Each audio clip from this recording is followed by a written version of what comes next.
Muito obrigado, Paulo. Pessoal, bem-vindos. Eu, pensando em fazer alguma coisa um pouco diferente, em vez de eu apresentar conteúdo sobre liderança, eu vou trazer aqui para vocês uma série de questionamentos que os meus alunos e os executivos que eu atendo normalmente têm me feito e que eu acho que tem muito a ver com o trabalho de vocês.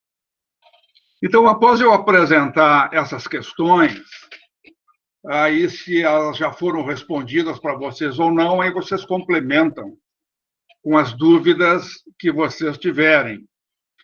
E que deverão ser muitas, porque liderança é uma área de comportamento, é uma área onde a questão cartesiana, científica, ela não tem muito a ver, não é? Então, ela é muito mais por teoria quântica, na lei das probabilidades, do que algo assim exato. E por isso que é interessante, por isso que ela é dinâmica, por isso que ela nos faz se apaixonar por esse tema tão importante. Mas eu gostaria de iniciar com vocês, já que eu acredito ser o decano da turma. A gente nunca sabe se decano que tem mais idade ou que mais entrou pelo cano, não é? Então, gostaria de falar um segundinho sobre a minha pessoa. Sei que isso não vai alterar a cotação do dólar, nem o preço do petróleo, mas você tem que ter uma ideia de quem está falando com vocês. Bem, eu iniciei meus estudos de liderança em 1978, na Universidade do Sul da Califórnia, quando eu recebi uma bolsa aqui no Brasil, da CAPES, para fazer esses trabalhos lá na USP. Tendo feito a questão da liderança nos Estados Unidos, eu achei importante também ter uma visão europeia na abordagem da liderança e participei de um programa muito interessante no Instituto Europeu de Administração e Negócios, o INSEAD, na França. E comecei a ter, então, naqueles anos 78, 79, um despertar, assim, pela importância do tema da liderança no campo organizacional. Só que isso veio realmente a se concretizar 10 anos depois, com a queda do Muro de Berlim, em 1989, com o advento da reengenharia organizacional, downsizing, outsourcing, não é? Quando surgiu no horizonte aquela questão da queda de barreiras comerciais, surgiu no horizonte a questão da competitividade, custos fixos, o maior inimigo das organizações, né? E, a partir daí, então, a questão da liderança começaram a ter mais importância, porque no passado a liderança era olhada, assim, basicamente, para o topo da estrutura organizacional, né? Diretores, presidentes, gerentes de alto nível. E com essa alteração na competitividade mundial, começou então a surgir o quê? A necessidade de formação de lideranças fora da estrutura. Formação de lideranças de projetos, pessoas que naquele momento iam trabalhar de uma forma diferente, menos vinculada à estrutura formal e muito mais vinculada aos processos sistêmicos da organização, onde até hoje se envolvem pessoas de formações diferentes, diálogos diferentes, dialetos diferentes, objetivos diferentes. Porque no passado, na estrutura, a famosa estrutura chinesa de poder, nós tínhamos o economês, o treinamentés, o psicologês, o financeiro, quer dizer, eram estruturados realmente por nichos de competência. E a partir dessa competitividade, dessa alteração na estrutura organizacional, começou a surgir, então, a necessidade de se formar, de se capacitar muitas pessoas que nunca tinham tido essa oportunidade, em função de terem atuado muito mais como técnicos ou como gerentes de nível intermediário baixo, supervisores, chefe de turma e assim por diante. Bom, de lá para cá, passaram-se apenas 43 anos. Nesse período, eu fui credenciado pelo Instituto Hersey Blanchard, com liderança nacional. Fiz programas de qualidade, também nos Estados Unidos. Programa de qualidade e produtividade, que vieram programas esses junto com a reengenharia organizacional em função da competitividade. Passaram pelas minhas mãos 25 mil executivos, que eu tive a capacidade ou a oportunidade de trocar ideias e desenvolver. Escrevi 3 livros sobre a liderança nesse período. Fui, durante 30 anos, instrutor do Centro de Excelência Empresarial do Rio Grande do Sul, o SENEX. Que mais? 25 anos como professor de pós-graduação da PUC, aqui em Porto Alegre. Outros tantos na Universidade de Caxias do Sul. E outras tantas jornadas de aprendizado nesse tema complexo e, portanto, apaixonante, que é o tema da liderança. Como o Paulo falou rapidamente, em 2020, num encontro muito mais casual do que programado, encontramos-nos, a Lúcia, o Arnaldo e eu, no shopping, Bourbon Shopping, em Porto Alegre, para tomar um cafezinho. E como amantes da liderança de muitos anos, do tempo já que vem, desde o tempo que Noé calafetou a arca, porque nós somos os mais velhinhos da turma, convidamos aí, então, o Paulo, que já está a meio caminho, né? Convidamos a Karen, que é a nossa profissional de comunicações, o Fabrício, que é o homem da tecnologia. Quem sabe a gente tem uma outra forma de contribuir, quem sabe a gente possa criar uma instituição que, além dessa bagagem toda de experiências, de vivências que a gente tem, possamos trazer aí alguma coisa mais relacionada com a tecnologia, mindset, enfim, tudo aquilo, home office, todas essas coisas que afetam o desempenho da liderança. Então, eu espero, nesse período de tempo que eu tenho, pelo menos gerar a necessidade de uma reflexão inicial, como liderança mais abrangente, para que meus colegas possam, quem sabe, navegar mais tranquilamente amanhã, a partir da live do Paulo. Vocês devem estar notando que a minha tela de fundo representa aquilo que o Brasil não tem e nunca teve.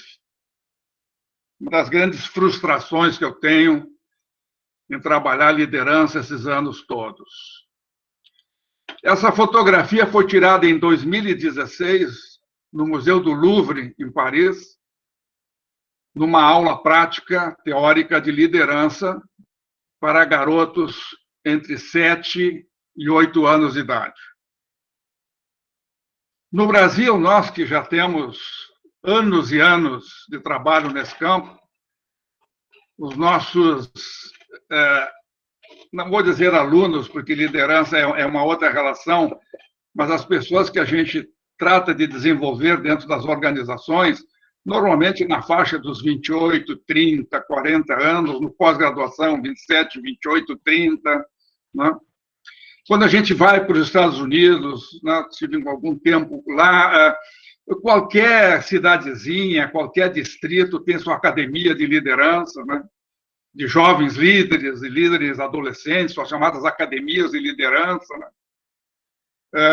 Conheci também o Intrepid, talvez alguns de vocês tenham conhecido, que é aquele porta-aviões que está ancorado em Nova York, onde, durante um período, é um museu de aviação e outro período é uma escola de liderança para jovens líderes, meninos que vêm das escolas, e os instrutores são os próprios remanescentes daquele porta-aviões, os digamos assim, os ex-tripulantes, comandantes, que já numa idade avançada trazem assim uma lição de patriotismo, de democracia e assim por diante. Ali também no Rio Delaware, perto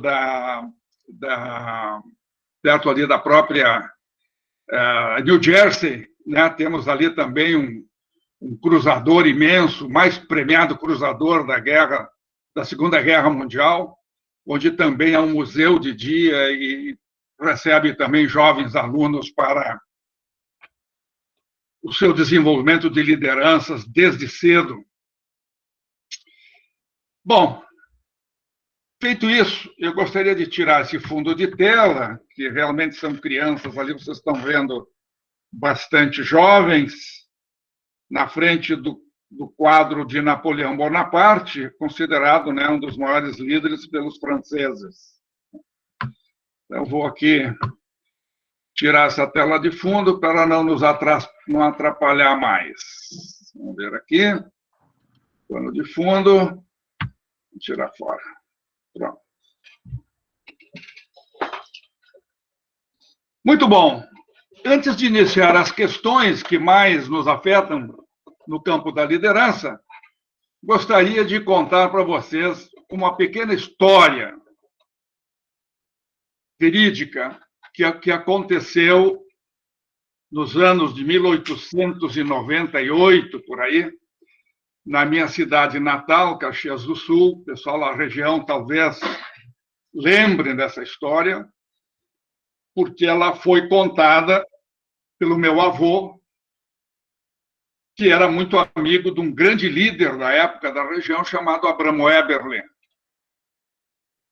Abramo Eberle tinha uma metalúrgica incipiente, fazia ferraduras para cavalo, fazia aqueles metais todos que iam nas celas, a parte de ourivesaria, artigos sacros. Bom, tinha lá uma infinidade de produtos, e meu avô era muito amigo dele, que também tinha sua pequena fundição na época. E todo sábado, todo domingo, você sabe que a comunidade italiana, domingo é o dia de botar roupa nova, botar gravata, o sapato novo, ir para a missa, e depois da missa, logicamente, terminava às 11 horas da manhã, iam para a casa do Abramo Eberle, tomar um chimarrão, conversar e falando um pouco, tanto de italiano, ou dialeto português, enfim, como os amigos fazem hoje nos happy hours. E meu avô contava que uma pergunta que sempre era feita naquela oportunidade ao Abramo Eberle era buscar um conselho dele sobre negócios que essas pessoas pretendiam fazer. Então, um dizia, mas Abramo, e eu estou pensando em criar uma fábrica de móveis, e eu estou pensando em criar uma cooperativa, e eu já estou pensando isso, aquilo. O que você acha? E largavam essa bomba quente no colo do Abramo Eberle, que era tido como um grande líder, e realmente foi naquela época. Contam as pessoas que ele coçava o queixo, arrumava o cachimbo, e sempre respondia a mesma coisa. E eu vou dar um conselho para vocês, mas vocês têm que ouvir com atenção. Se for um bom negócio, vocês fazem, mas se não for, não faz. E lógico que essas pessoas saíam daí, faziam os negócios, e se dava certo, uma que visão que tem o velho Abramo.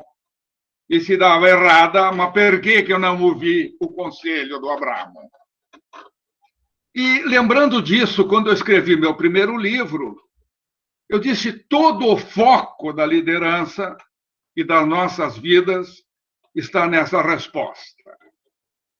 Então, eu acredito, o pessoal do Instituto Líder do Amanhã acredita que toda a boa decisão, que a visão dos negócios, a visão das parcerias, a visão e a decodificação dos ambientes que nos cercam é papel do líder. quanto mais líder ele for, dentro daquelas características que eu vou demonstrar para vocês, mais assertividade ele terá nessa decodificação, se é um bom negócio ou se não é um bom negócio. Não só o negócio financeiro, mas o negócio das férias, o negócio do casamento, o negócio de morar com a sogra, o negócio de se tornar um capuchinho, seja lá o que for. Toda a nossa vida é levada por decisões que nós tomamos o tempo todo. Como no nosso caso, esse campo é levado para a organização, que é o nosso objetivo maior, imaginem quantas decisões são tomadas dentro deste cenário organizacional, principalmente dentro de toda essa pandemia, de todas essas grandes mudanças que as organizações estão sofrendo. Vejam, 1978, líder, presidente e diretores. Essa era a abordagem mundial. 2021, nós estamos até preparando líderes potenciais para o futuro. O que não é uma coisa fácil, porque a base da liderança é a interveniência que o cenário tem na organização. E com essa interferência de cenário, de oportunidades e ameaças, os perfis de liderança são construídos. Mas vejam que hoje as coisas estão tão rápidas que nem existe ainda uma função específica para o profissional exercer a questão da liderança, e as empresas já estão preocupadas em preparar pelo menos algumas competências para uma possível necessidade dentro do curto, médio prazo. Feita essa abertura inicial, surge, então, o primeiro problema. E o primeiro problema é o conceito de líder. Nós trabalhamos, eu especificamente também trabalho com dois conceitos. Um simples e um mais complexo. O simples. Líder é a pessoa que influencia o comportamento dos outros. Ponto. Não a emoção, não o sentimento, mas o comportamento das pessoas. Vamos deixar esse conceito reservado por uma pergunta muito interessante que me fizeram e que eu quero deixar no ar para daqui um pouquinho. O mais complexo, que é aquele que nós, do Instituto Líder do Amanhã, trabalhamos.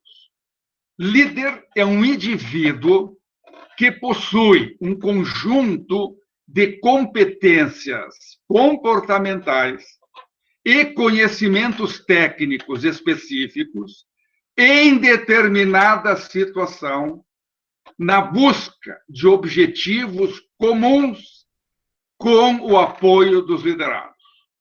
Então, esse conjunto maior de qualificativos no conceito de liderança nos leva a ter um estudo mais aprofundado. Então, líder é um conjunto de quê? Habilidades técnicas e comportamentais. Não adianta eu entender tudo sobre alguma coisa se eu não tiver competência de articulação com os recursos humanos que eu disponho. Não adianta eu ter essa facilidade muito grande de interação e de troca se eu não tenho conhecimento específico para o motivo da liderança que eu vou exercer com esse grupo.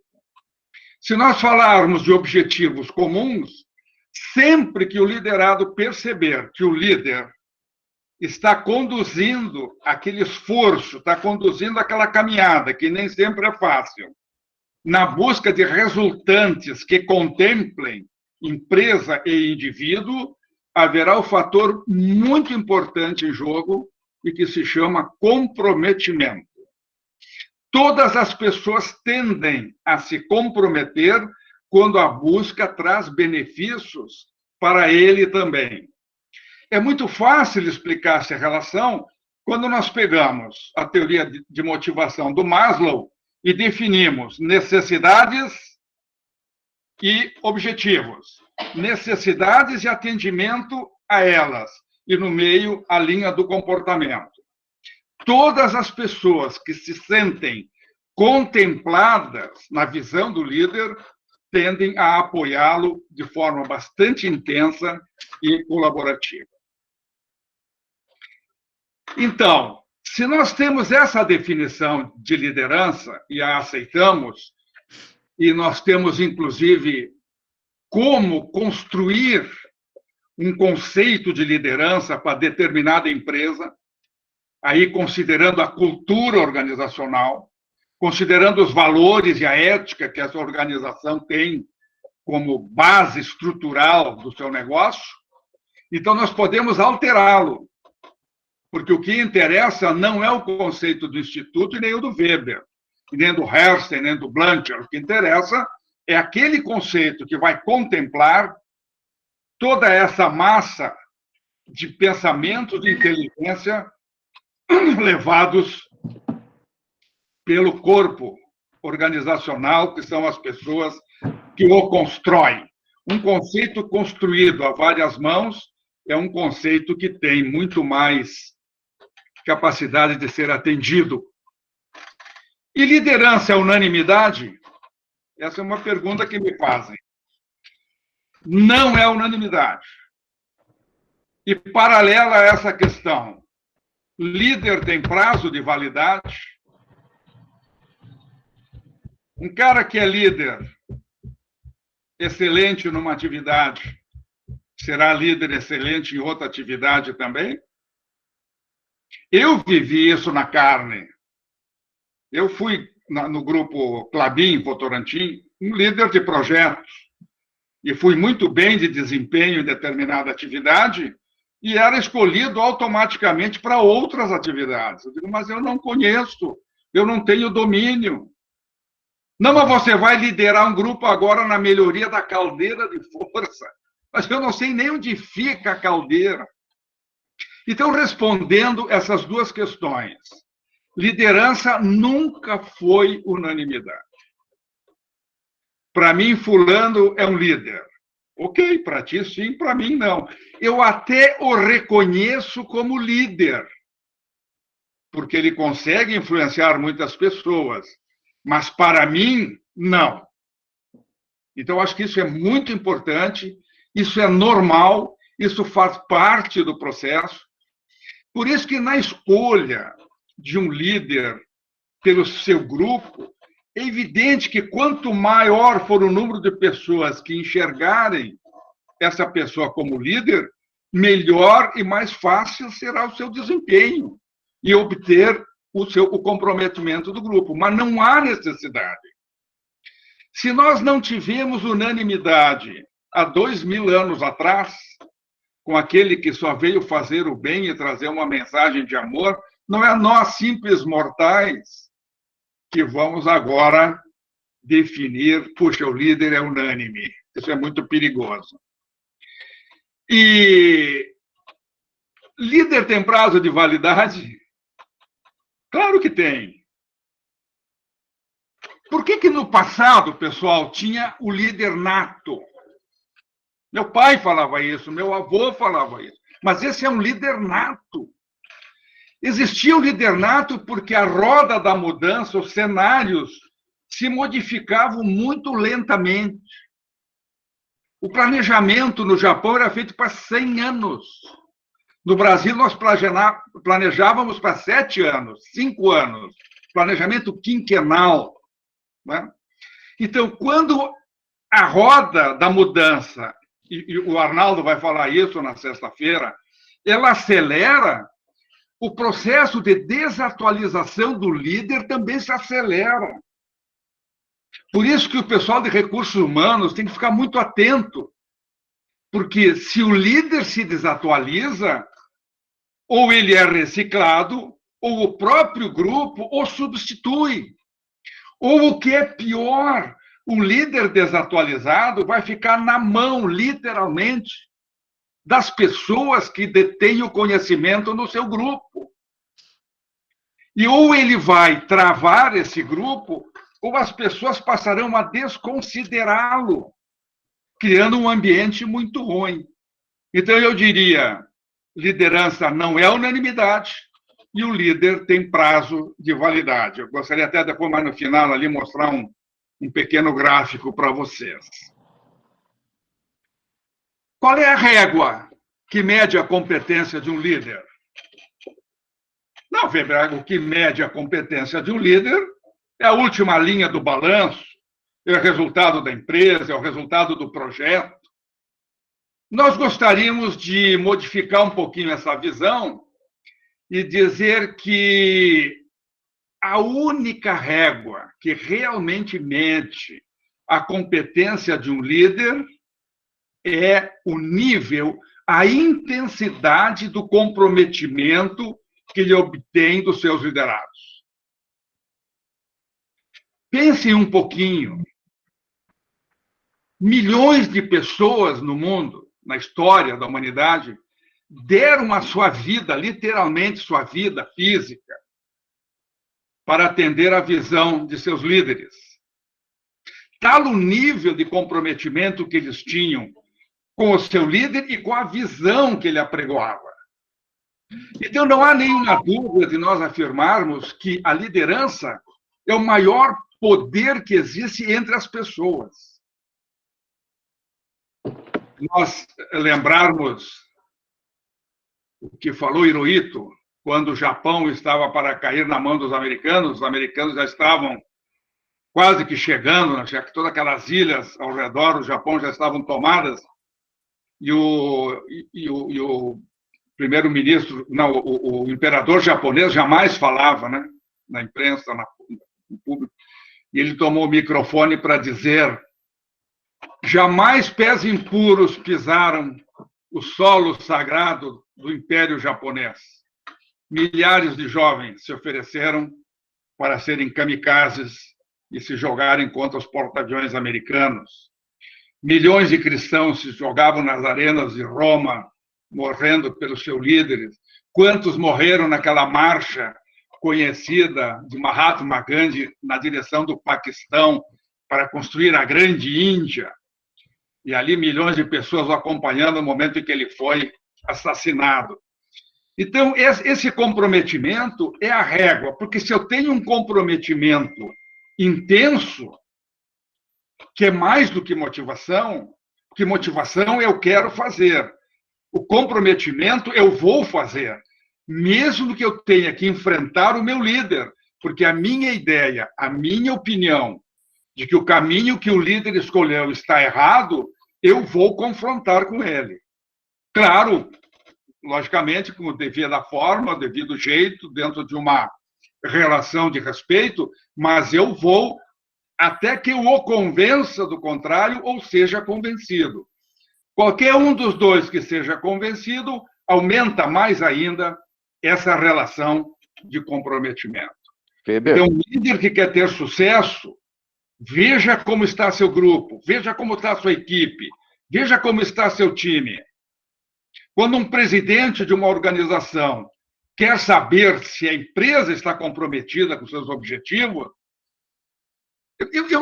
eu vou minimizar só a questão das pesquisas de clima. Não vou dizer que não é bom, mas tem uma coisa principal do que pesquisa de clima.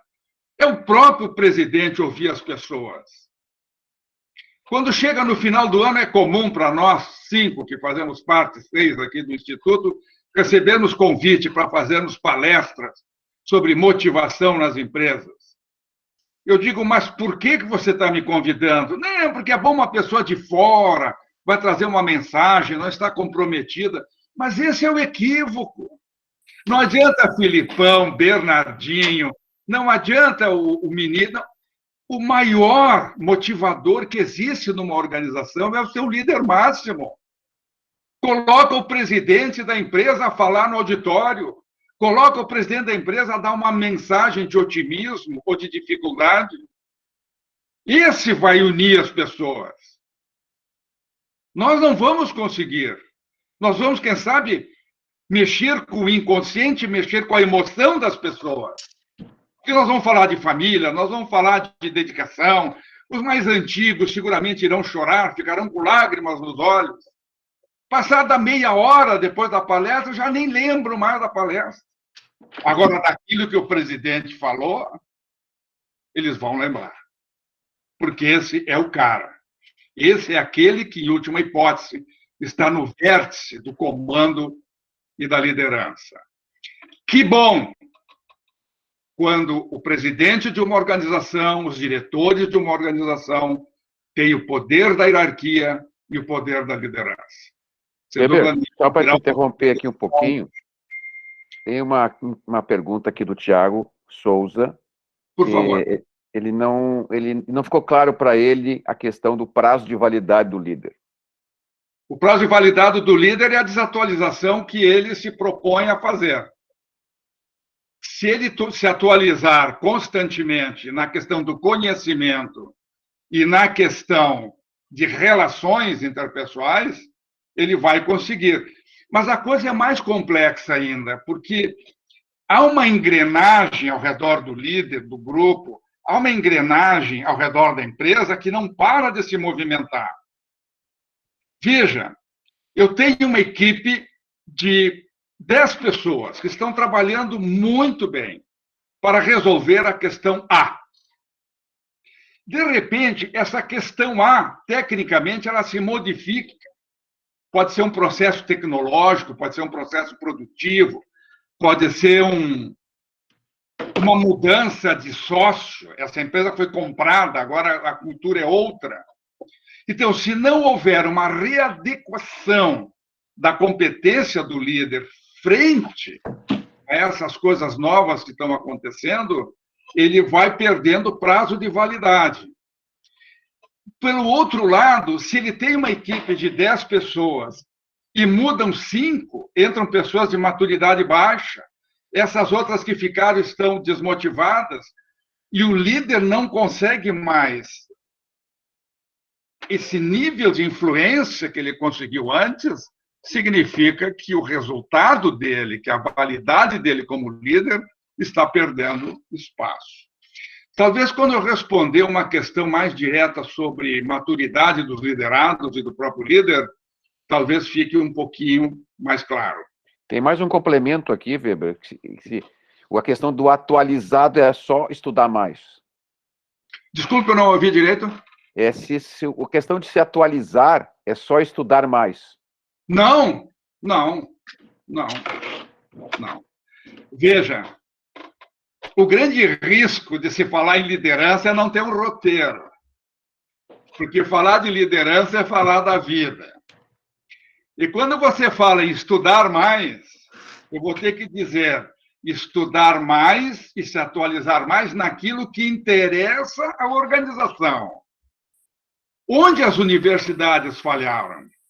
Onde as academias de treinamento muitas vezes falharam nas empresas? Porque estavam dando conhecimento, estavam dando atualização de processos que não têm mais validade.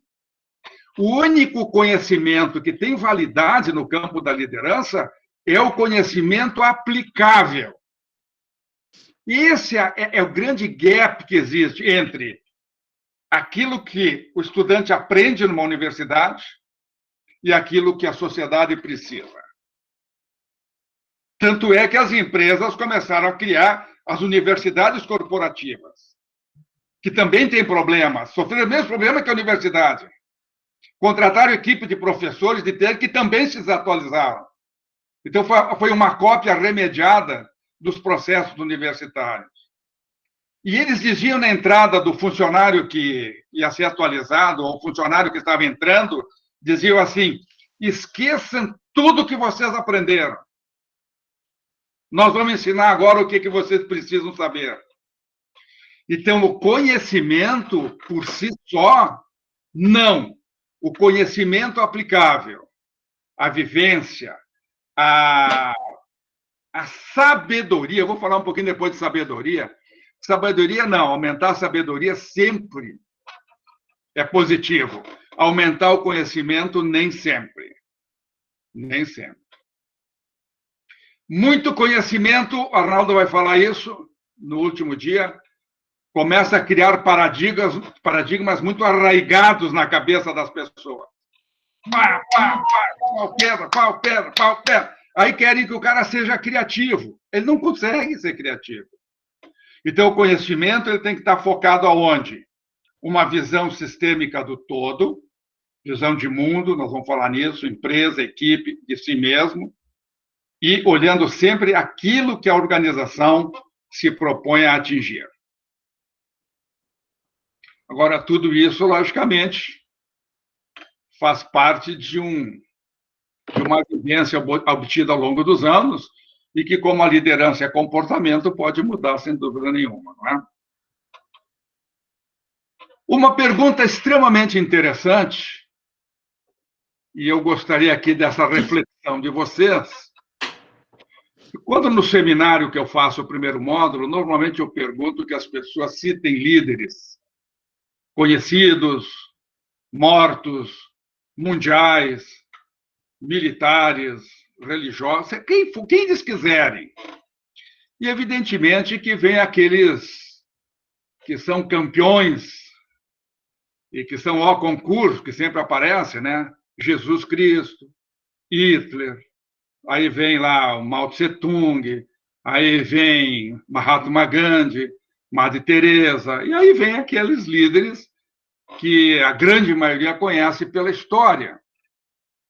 E eu aproveito a perguntar, então, e isso serve para nós dentro da organização, qual é a única competência comum a todos esses líderes, tão diferentes, com objetivos tão diversos, com visões diferentes, com propósitos diferentes, em épocas tão diferentes?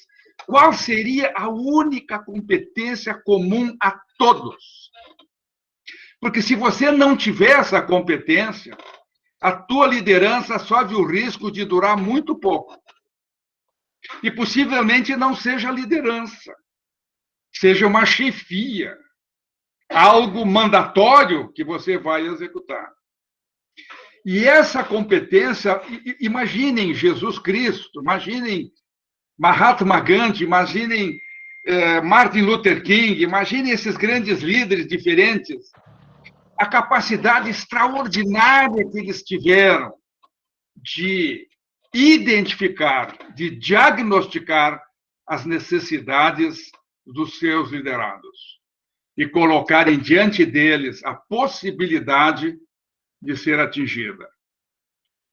Todo ser humano é ligado à esperança, a propósito, a sonhos, a ambições. Se não existe algo em que a pessoa se enxergue como parte do processo, porque aí, mas tem que atender. Não, ninguém diz que tem que atender todas as necessidades. Mas o líder vai dizer essa e aquela, dentro de um prazo tal, vamos trabalhar juntos, nós vamos atingir. Essa e aquela, infelizmente, não é nessa organização que você vai conseguir. Mas isso ele tem por quê? Porque ele conhece as necessidades dos seus liderados. Em todos os campos, não só financeiro, mas no campo intelectual, no campo espiritual, em todos aqueles motes que fazem com que o ser humano se identifique ao longo da vida dele e também, quem sabe, da sua própria família. Qual a diferença entre poder e liderança? Relembrando que a liderança é um dos poderes mais incríveis que existem entre as relações humanas.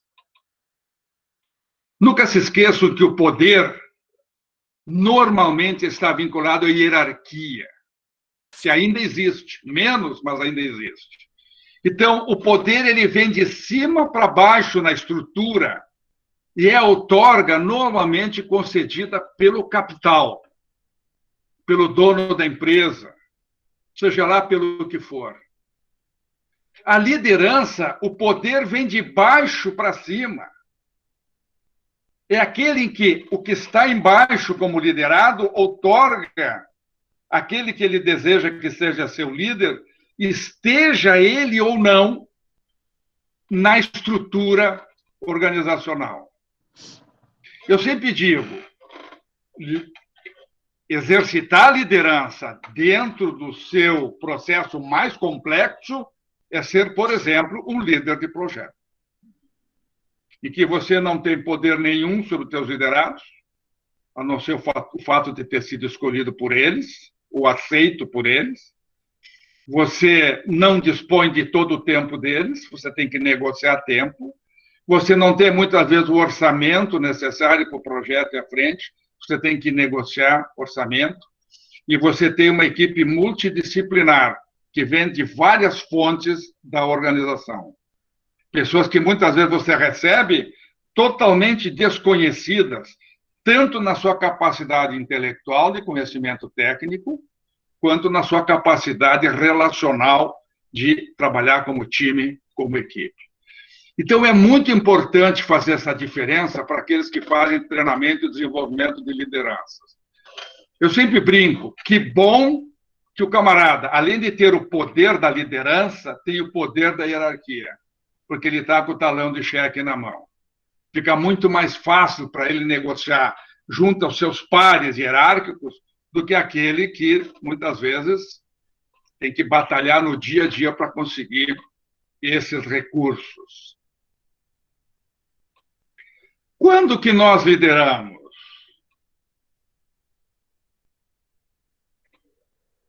Seguindo a linha de raciocínio, todos aqueles que possuem um conjunto equilibrado de competências técnicas e comportamentais em função da necessidade da liderança, ou em função do objeto ou do objetivo que a liderança vai executar.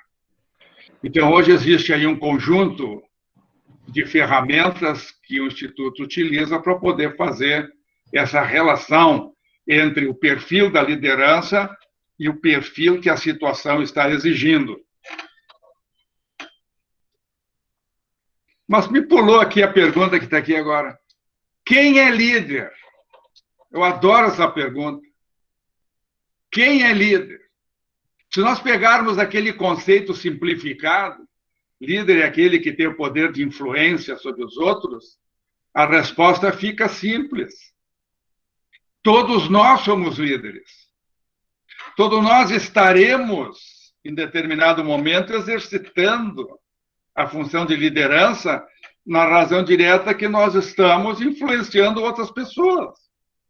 Pode ser o teu filho influenciando os colegas na escola, pode ser no esporte, pode ser na família, pode ser na empresa. Então, nós não podemos, e acho que isso já está bastante consolidado nas organizações, jogarmos essa responsabilidade para cima. Não, isso é culpa do líder. Mas peraí, você é líder, o que você tem feito? Qual tem sido a tua participação? Qual tem sido a tua contribuição para que as coisas aconteçam? Então, todos nós somos líderes. A grande questão que fica é se somos bons líderes ou não. Será que nós estamos vendo as questões éticas, as questões de valores, de princípios? Será que nós estamos sendo leais à organização? Será que nós estamos contemplando as necessidades dos nossos liderados? Será que nós estamos sendo justos nas nossas escolhas? Será que nós estamos abrindo espaço para os novos líderes progredirem? Será que nós estamos nos atualizando e buscando as fontes de conhecimento e de habilidades comportamentais para sermos um bom líder? Como diz o Peter Senge na quinta disciplina, será que essa organização que eu estou é aquela que vai suprir as minhas necessidades de felicidade, de realização? Quando o Peter Senge fez essa pergunta na General Electric, no tempo do Jack Welch, metade dos executivos da General Electric queriam ir embora. E o Jack Welch ficou intrigado e falou também, mas por que os meus executivos querem ir embora? E o Peter Senge disse, porque você nunca compartilhou com eles a visão da empresa. A visão sempre foi a tua. Então, tu passava todo o tempo vendendo a tua visão para eles. Então, muitos chegaram à conclusão, não, essa organização não é a que eu vou me sentir plenamente realizado. Os outros ficaram porque, dentro daquela cultura, sem assumir muita responsabilidade, bom, já que o homem tem a visão, vamos apoiá-lo.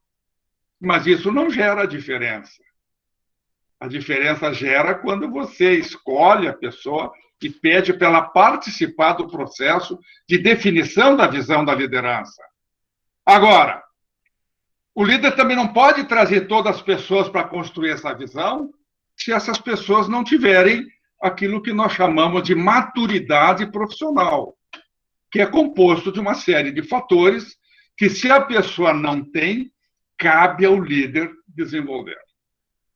É evidente que se você vai pegar uma pessoa, vamos aqui exagerar, um trainee que chegou sem experiência, pouco conhecimento, não conhece a empresa, e vai trazer ele para compartilhar o processo decisório, não vai dar certo. Até porque essa pessoa está querendo muito mais ser informado, está querendo muito mais saber quais são as atribuições dele, do que ele participar nesse tipo de decisão. Então, uma das coisas importantes que nós temos é o desenvolvimento dessa maturidade. Quais são as formas do líder liderar? Isso aqui é interessante. Existem duas formas que o líder vai liderar. Uma, de forma consciente, quando eu recebo a incumbência da empresa ou dos liderados para definir determinado cargo, função ou projeto. Então, eu sei que eu tenho que atender determinados objetivos. E uma inconsciente, que é aquela que nós estamos exercitando todo o tempo. E que é aquela que eu obtenho resultados, bons ou não, através dos meus exemplos. Aqui o ditado popular é válido. Palavras comovem, exemplos arrastam. Os liderados sempre estarão olhando o teu comportamento, os teus exemplos. Nada derruba mais uma liderança de uma equipe do que a pessoa ser incoerente entre aquilo que ele defende e o comportamento que ele adota. Chegando aqui no finzinho, quem define se somos líderes ou não? Às vezes eu acho engraçado nas empresas, porque eu sou um líder. Ah, é? Mas quem é que falou isso? Não, eu sou um cara preparado, assim como... Mas você perguntou lá para o teu pessoal se você é um líder? Você tem que perguntar para os teus liderados, eles que vão dizer se você é líder ou não. É eles que validam, eles é que têm o poder de dizer se você é líder ou não. E é interessante porque um liderado não pode derrubar uma chefia tradicional, um gerente, um diretor que recebeu a outorga do capital. Ele pode destituir uma liderança até de uma forma muito subliminar, que é retirando o comprometimento. No momento que ele retira o comprometimento, o desempenho desse líder vai ser igual ao de todos. Então, ele só tem o poder de dar a questão de liderança para a pessoa e tirar nesse nível em que ele tem essa faculdade. Na questão da maturidade, isso aqui agora, falando, vai ficar um pouquinho disperso, mas eu vou pedir depois para a Lúcia enviar para vocês alguns slides que trazem essa questão da maturidade um pouco mais clara, que é o conhecimento técnico da situação-problema, as vivências que você tem quando você lida, e já lidou com esse problema, o conjunto de habilidades comportamentais situacionais para aquele momento. Vou dar um exemplo, por exemplo, velocidade no processo decisório, vai depender muito do tipo de projeto que você está lidando, o tipo de gerência que você tem, a questão do detalhista, quanto mais técnico a liderança, mais detalhista você vai ser, quanto mais comportamental, quanto mais mercado, quanto mais vendas, marketing, menos detalhista você passa a ser. Então, são 20 conjuntos de habilidades comportamentais que vão formar esse mix para a maturidade do líder. A questão da visão, que para mim é o maior atributo da liderança, tirando a questão ética, moral, lógico, não vou entrar nisso, mas a visão é que define se você tem perfil de liderança ou não. E a visão hoje ela está mais complexa. Visão de mundo, o que está acontecendo no mundo afora, que pode representar uma ameaça, uma oportunidade para a tua empresa, para você, para os teus liderados. O que está acontecendo na organização, que você faz parte, planejamento estratégico, metas, dificuldades, qual é o teu papel dentro da organização. Visão da tua equipe, estão motivados, estão comprometidos, qual é o nível de poder que eles precisam, estão na posição correta, eu escalei eles nas posições corretas. Quais são seus sonhos, suas motivações? E visão de mim mesmo. Essa visão interpessoal, para poder praticar o próprio autodesenvolvimento, é o que pode retardar a validade ou o ciclo de vida da liderança. O que eu quero? O que é importante para mim? Essa empresa realiza os meus sonhos? Qual é o meu conceito de felicidade? Quais são meus desejos de poder? E, por último, fecharíamos essa fórmula com a questão da motivação, que é a parte energética da fórmula. Não adianta eu ter pessoal competente e desmotivado, e nem adianta eu ter pessoal motivado e incompetente, que isso vai criar um horror dentro da organização. Eu sempre digo, é muito pior um incompetente motivado do que um competente desmotivado. Porque um incompetente motivado ele vai fazer tudo errado e vai achar que está fazendo bem.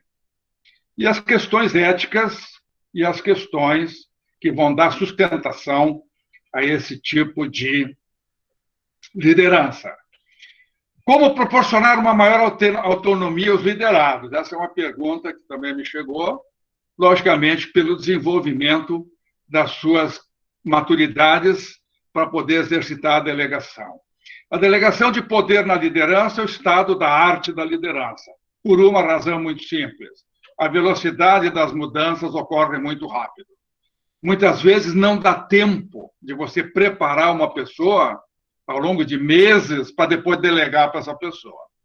Você tem que ser bastante rápido. O Instituto Líder do Amanhã trabalha essas questões táticas, como fazer para que os liderados queimem essas etapas, não é? Mas esse desenvolvimento da maturidade é um dos principais papéis do líder.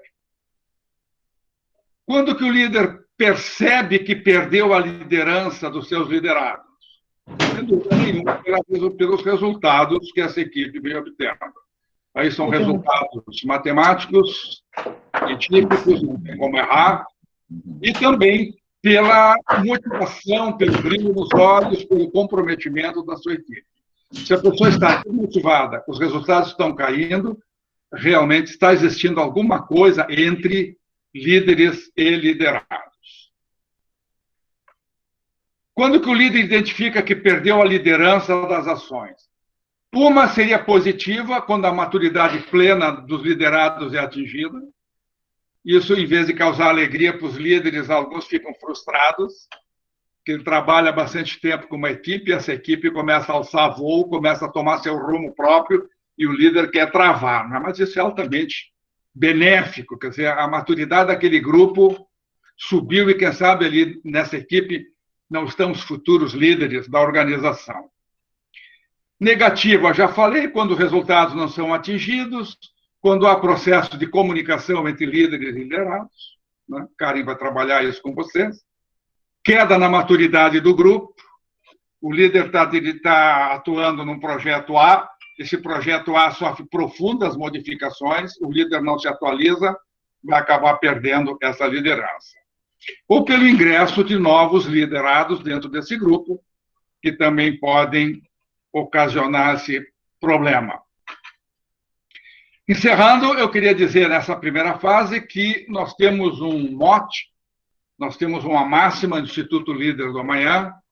Não fui eu que disse essa frase é de 1998, pelo Tom Peters. Tom Peters é aquele que dizia assim, nos Estados Unidos, parem de olhar para o Atlântico, olhem para o Pacífico, é de lá que vem a bomba. e ele estava se referindo ao Japão, né, e aos países da Coreia. Acho que naquela época eles seriam videntes se ele dissesse, olha a China, ainda era meio cedo, né?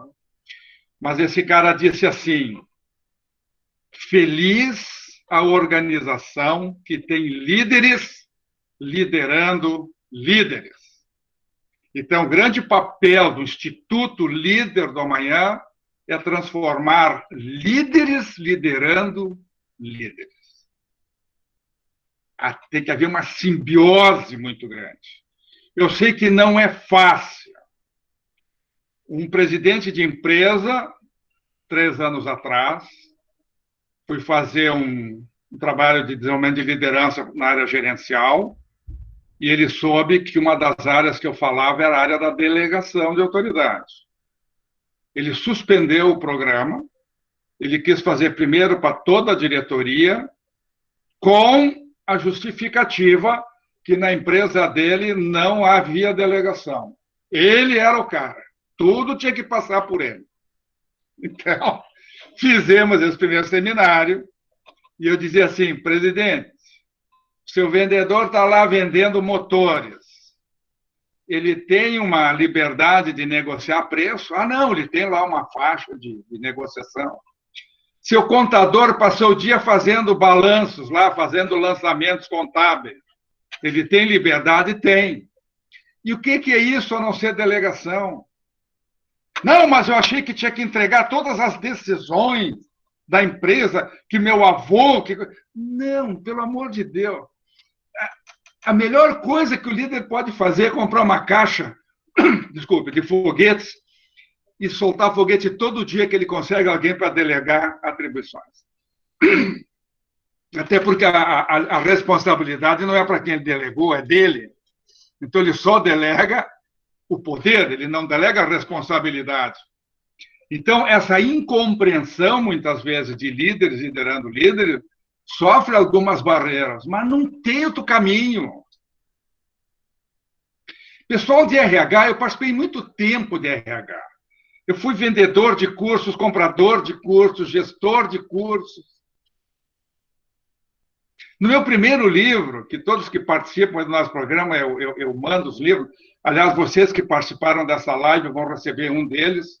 A Lúcia depois vai mandar pela internet, em termos virtual, no meu terceiro livro. Nesse mesmo livro, eu digo, o pessoal da RH não pode ficar na área administrativa. Tem que ser a assessoria número 1 do presidente da empresa. Peguem aí qualquer organograma, vocês vão ver marketing, vendas internacionais, área jurídica, área de tecnologia, TI, tudo ali, o presidente olhando. E as pessoas. E eu não sou da área de psicologia, gente, eu sou um economista em desvio de função. RH é o maior valor. Meu Deus, o Henry Ford, não sei se é do tempo do Arnaldo, que o Arnaldo, ele não é mais velho do que eu, mas ele parece mais velho que eu. O Arnaldo trabalhou muito, vocês vão ver depois no papo dele, naquela indústria automobilística em São Paulo, aqueles sindicatos do ABC, tudo. Mas da época dele que o Henry Ford falava, mas leva tudo da minha organização, mas deixa minhas pessoas comigo, eu reconstruo tudo de novo. Então, esse é o papel. Não é mais assim ouvir das pessoas, eu fiz um curso de liderança há 3 anos atrás. Tá, mas eu tenho 2 perguntas. E o que você colocou em prática? Pois é, mas ajudou, mudou um pouco a minha vida. Mas e você não sabe que a liderança também evolui? Meu Deus do céu, o que eu estou falando hoje para vocês, talvez no final da live de sexta-feira já tenha mudado algumas coisas. Por que o brasileiro tem medo? Vou botar medo de desenvolver líderes. Porque é muito mais fácil eu dizer para qualquer criatura que o Arnaldo, por exemplo, é meu chefe, do que dizer que o Arnaldo é meu líder. Porque se ele é meu chefe, eu não tenho culpa que ele for nomeado chefe. Mas se eu digo que ele é meu líder, eu estou comprometido com ele. Ninguém mais quer se comprometer com nada. Só que o líder, para comprometer pessoas, ele tem que estar muito preparado, ele tem que ter uma visão muito ampla. Ele tem que ter caráter. Um cara que não consegue liderar na família não vai liderar na empresa.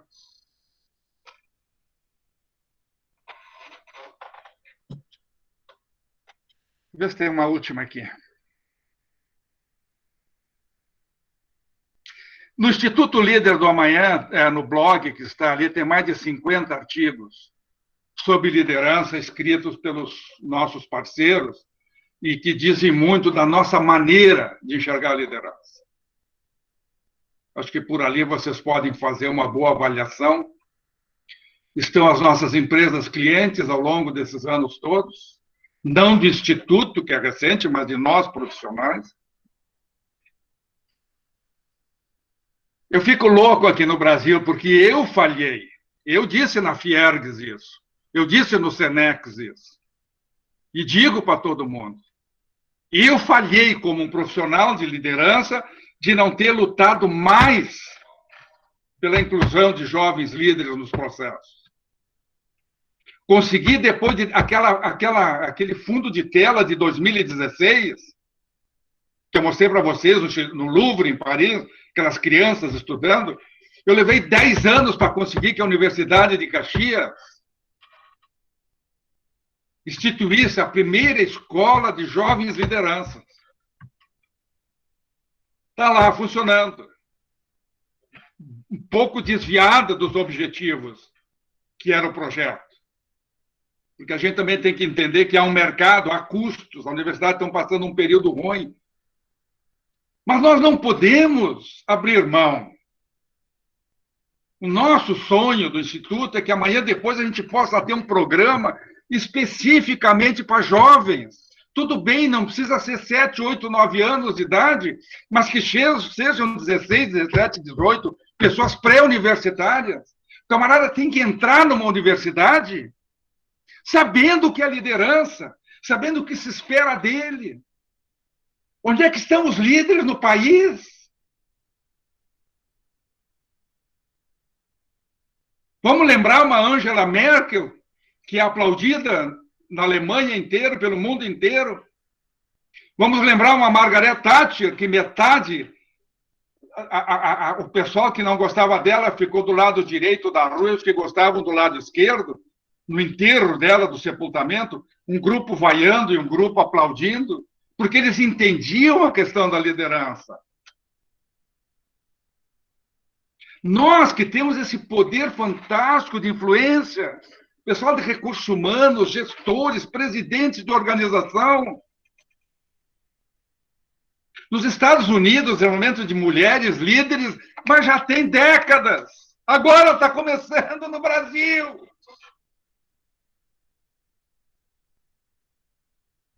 Você pode não gostar dos Estados Unidos americanos, mas você não vê uma casa lá que não tem a bandeira dos Estados Unidos. Patriotismo, honra, defesa da pátria, liberdade, justiça que funciona. Isso tudo é papel do líder. O papel do líder não é muito limitado à escrivaninha dele e com as pessoas que ele trabalha dentro da organização. E se todos são líderes, todos nós temos responsabilidade. E eu vou morrer com essa culpa de incompetência, de não ter conseguido influenciar um Senex, uma Fiergs, jovens empresários. Uma coisa boa, quando a gente começa a ficar mais idoso, ou juventude acumulada, é que a gente começa a enxergar os netos. Quando você enxerga os filhos, você está numa correria danada. Não tem muito tempo para observar os filhos. Mas quando você começa a olhar os netos, diz, mas meu Deus, o que vai ser deles? Estou aprendendo ainda cálculo, estou aprendendo muitas coisas de engenharia que são importantes.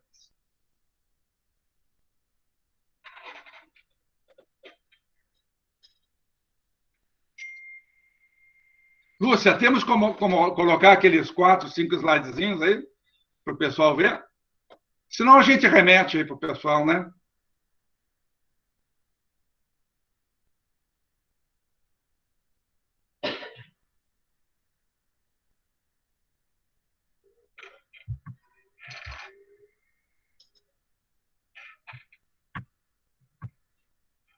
Podemos já ir naquele primeiro slide ali embaixo, em que vai mostrar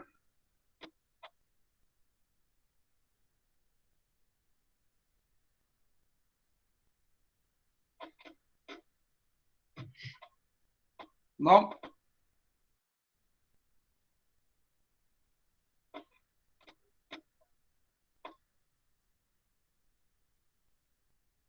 Isso. Volta um pouquinho no de cima. Aí, por exemplo, desvios nas atitudes dos líderes. Foi feita uma pesquisa pela Harvard em 2019, com 1.770 líderes em 15 países diferentes. Então, a conclusão que os próprios presidentes, os líderes maiores chegaram, é que a chefia intermediária está atuando em áreas que não deve atuar. Faz mais do que o próprio líder do projeto, exige relatórios frequentes, impõe conferência de dados, coisas desse tipo são muito operacionais. Alta intensidade da liderança com essa preocupação, enquanto que, agora podemos mostrar outro, onde vai mostrar o quê? Onde realmente deve ser a preocupação da liderança intermediária. Criar ambiente para o aprendizado, comunicação clara entre o líder e os liderados, delegação, aconselhamento dos seus liderados. Está sendo muito pouco feito e tem que subir muito de intensidade esse tipo de atitude e trabalho dos líderes intermediários. Eu vou passar esses dados depois para todos vocês. O outro slide, que é bem rapidinho, 10 mil executivos no banco de dados que eu tenho fizeram uma confissão sobre os seus principais problemas que eles se autodiagnosticaram. Lúcia, pode baixar para o slide de baixo? E vocês vão ver que dessas competências comportamentais, aqueles mais acusam como deficientes baixa delegação de autoridade, problemas de comunicação,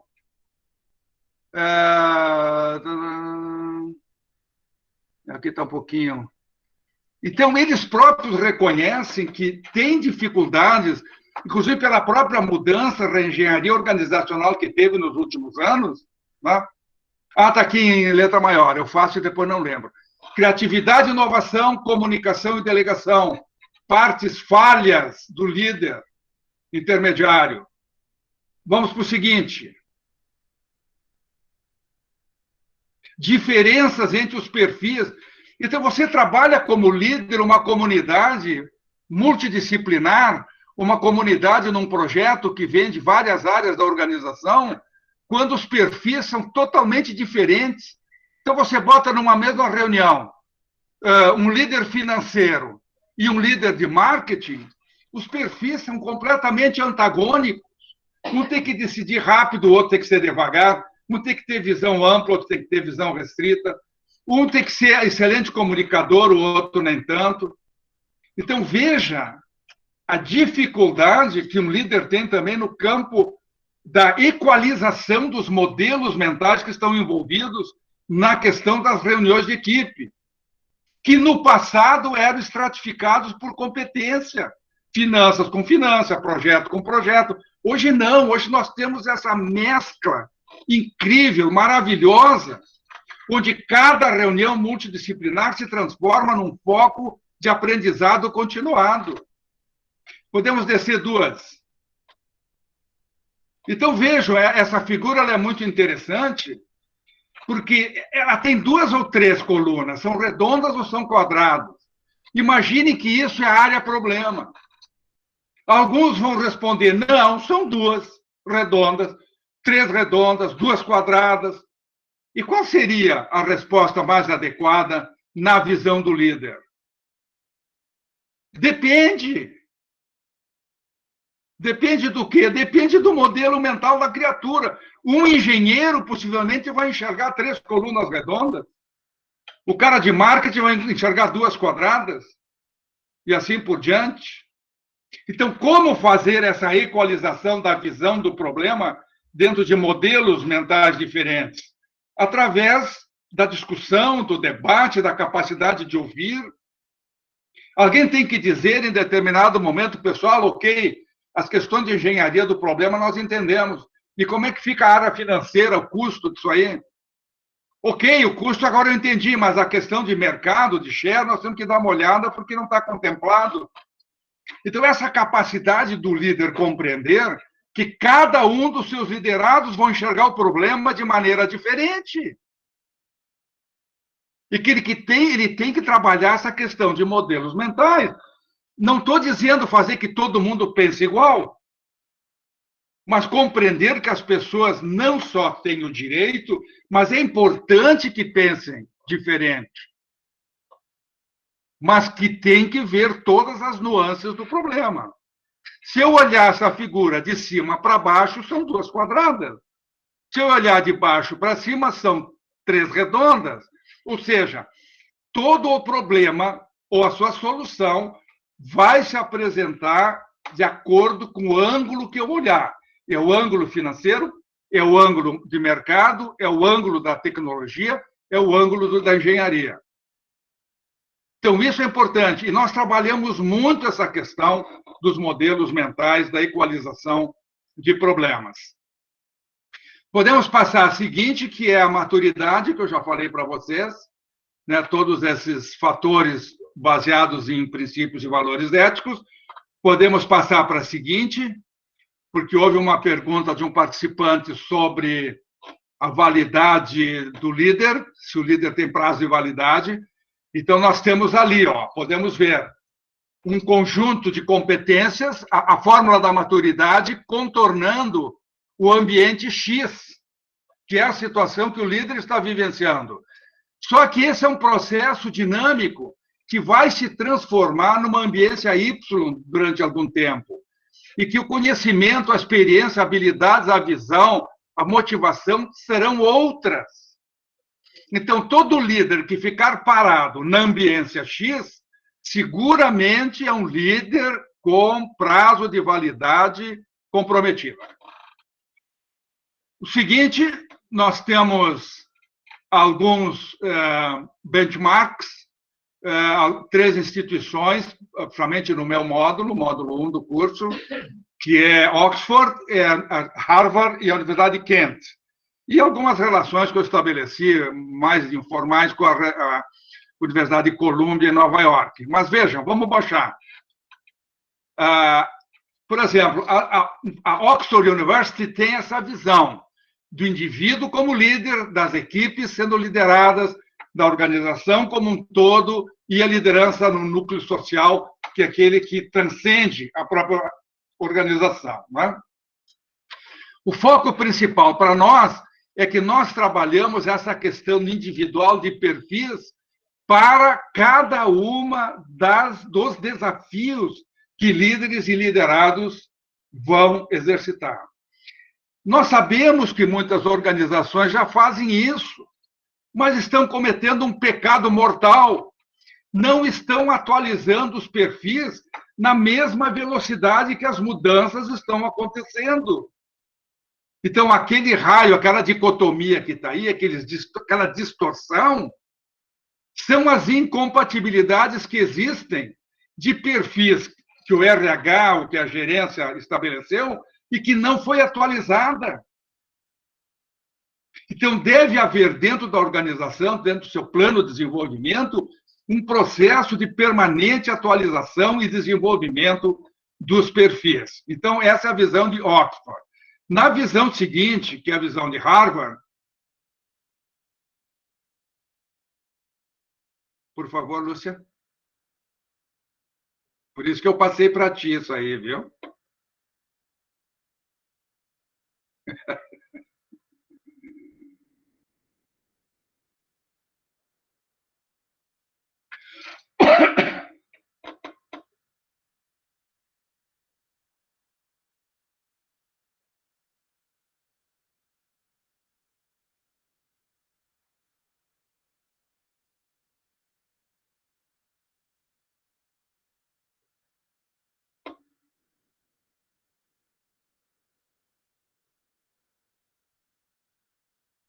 A visão da Universidade de Harvard, como nós vamos ver a seguir, ela está bastante focada nas questões de criatividade e inovação, na questão de tecnologia, na questão de vir e enxergar o futuro, nas interdependências existentes entre os diversos cenários, né? E na Universidade de Kent, na Inglaterra, é a que está mais próxima do programa Líder do Amanhã, que trabalha de forma integrada vários aspectos da liderança. Não tem problema, Lúcia, não tem problema. Eu vou mandar esse material aí para eles, não tem problema nenhum. Ok? Podemos tirar.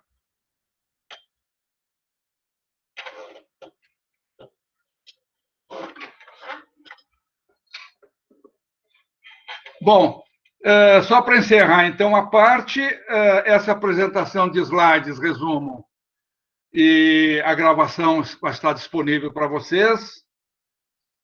Todos que quiserem receber o meu terceiro livro, basta solicitar ali para a Lúcia, no nosso site.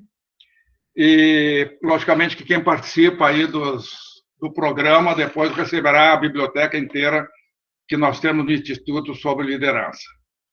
Pessoal, desculpem se eu fui muito didático, tentei ser o menos possível. É muito difícil, são 43 anos ensinando e aprendendo. A gente vai ficando com esses probleminhas e sem querendo ensinar as pessoas, né?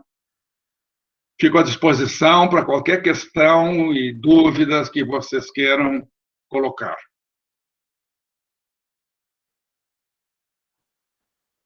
Pessoal, perguntas? Podem levantar a mão se quiser fazer pergunta e abrir o microfone e fazer a pergunta, por favor. Ali o Arnaldo, por favor. Pode abrir o microfone, Arnaldo, e falar.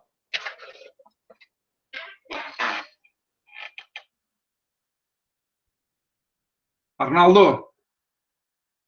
Está sem som, Arnaldo.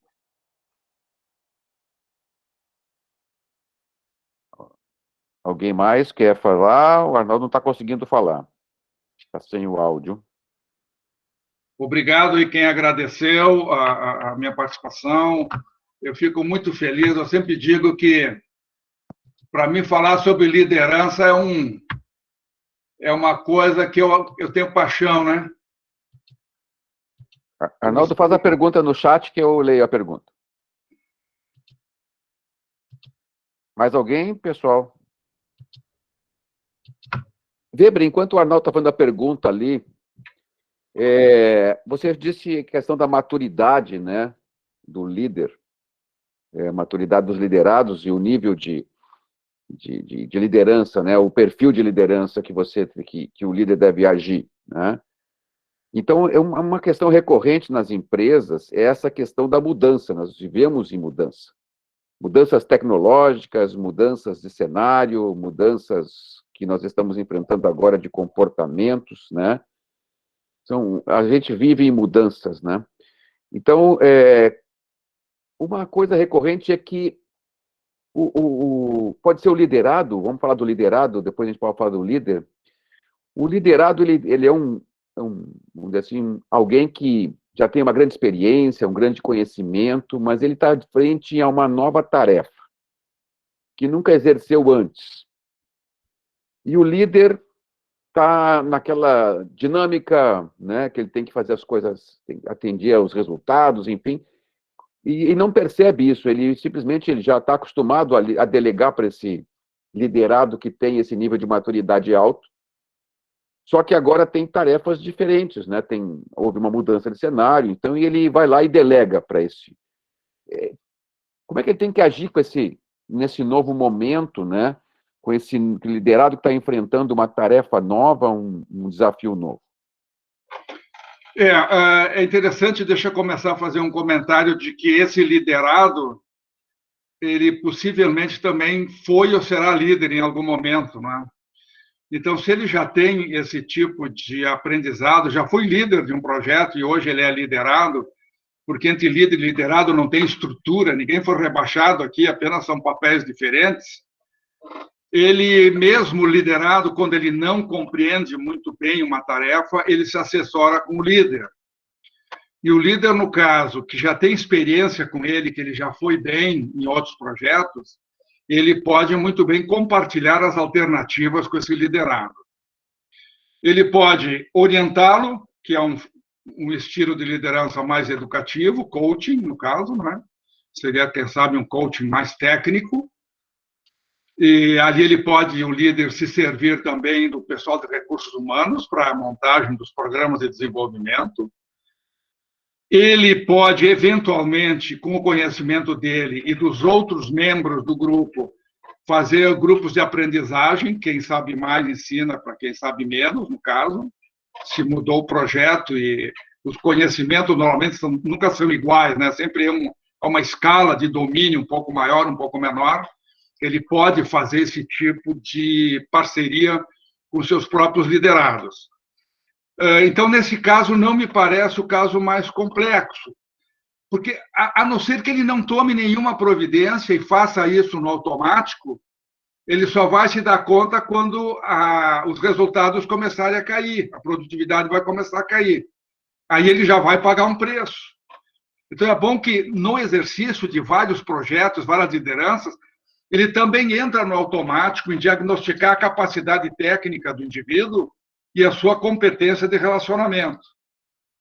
O que eu quero só fazer um parêntese aqui é que, quando é deficiência de conhecimento pela mudança, e todos nós estamos sujeitos, a ação do líder pode ser feita através de parceiros, membros do próprio grupo, pessoal dos recursos humanos, seja lá o que for. Quando o problema de queda de desempenho se der através de problemas de relacionamento, não há delegação de parte do líder. Ele vai ter que intervir. Se o grupo era de maturidade alta, ele intervém num nível mais soft, que a gente chama de compartilhamento. Ele vai procurar entender o que está acontecendo, por que está acontecendo, o que ele pode ajudar como líder.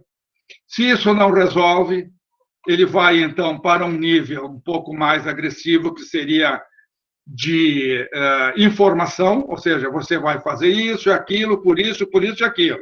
Não vai mais fazer isso, mudou o projeto, agora o processo é diferente.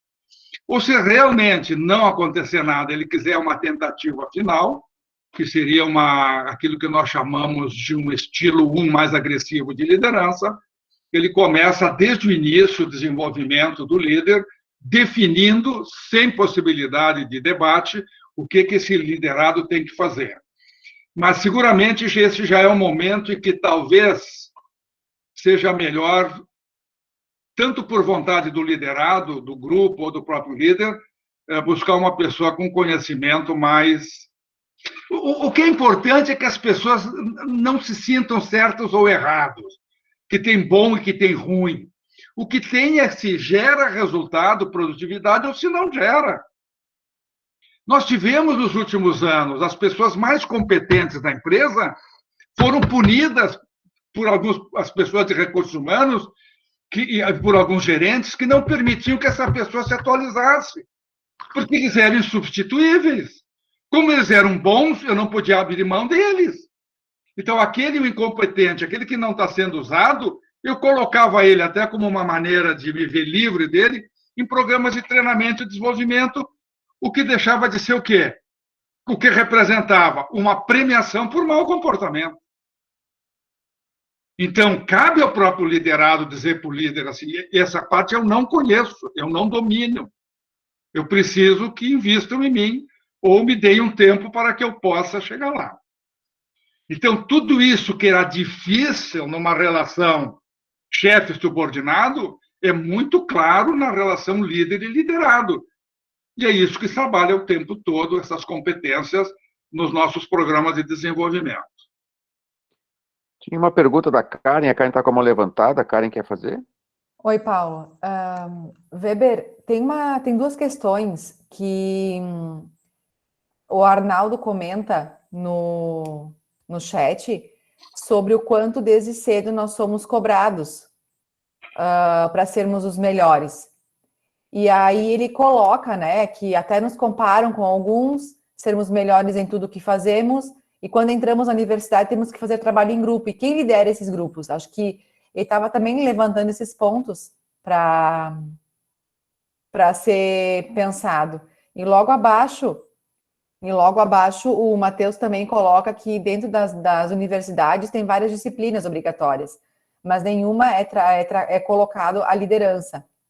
E aí eu fico pensando sobre essas duas colocações, tanto do Arnaldo quanto do Matheus, o quanto se tem, de fato, a abertura pro liderado falar pro líder.